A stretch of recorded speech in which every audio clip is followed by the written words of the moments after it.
ეროვნული გამოცდა ფიზიკაში 2021 წლის პირველი ვარიანტი, ამოცანა ნომერი 6. 4 ერთნაირი ბურთულა გაისროლეს ერთი და იმავე სიმაღლიდანო, სხვადასხვა მიმართულებით მოდულის ტოლის სიჩქარეებით.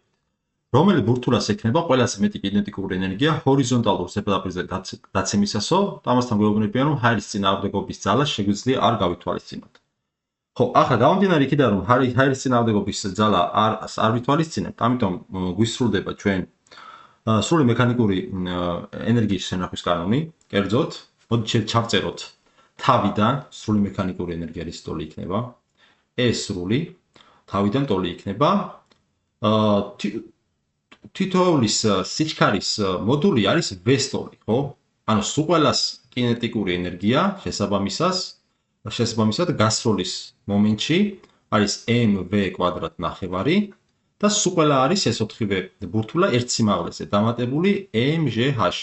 კინეტიკური ენერგიას დამატებული პოტენციური ენერგია, მივიღეთ სრული ენერგია.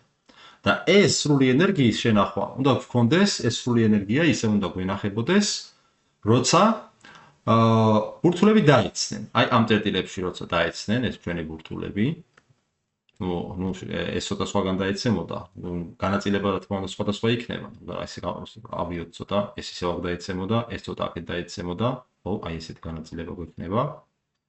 ასე ბატონო ჩემო. და დაცემის მომენტში სიმაღლე არც ერთს არ აქვს, ხო? არც ერთს არ აქვს. შესაბამისად, h-ი როცა მცირდება, კინეტიკური ენერგია უნდა იზრდებოდეს, ხო? და დაცემის მომენტში მთლიანი პოტენციური ენერგია, რადგანაც სიმაღლე უკვე 0-ის ტოლი არის, h-ი დაცემის მომენტში ტოლი არის 0-ის, აქედან პოტენციური დაცემის მომენტში 0-ის ტოლია, შესაბამისად, აქედან ვასწავლით, რომ რადგანაც თავიდან სულ ყველას ენერგია იყო mv კვადრატ ნახევარი, დაცემის მომენტში mv კვადრატ ნახევარი სულ ყველას ერთნაირად გაეზრდებოდა და გახდებოდა ეს სრული უდრის mv რაღაც პრიმ კვადრატ ნახევარი, სადაც v პრიმი ამ შემთხვევაში უკვე არის დაცემის მომენტში სულ ყველას სიჩქარე, ხო? v პრიმი. შესაბამისად, აქედან ვასწავლით, რომ ეს არის უკვე, რადგანაც სულ ყველას სიჩქარე ერთი და იგივეა, შესაბამისად მასებზე რა თქვი 4 ერთნაირი ბურთულა მასების ერთნაირი აქვს, კი ბატონო.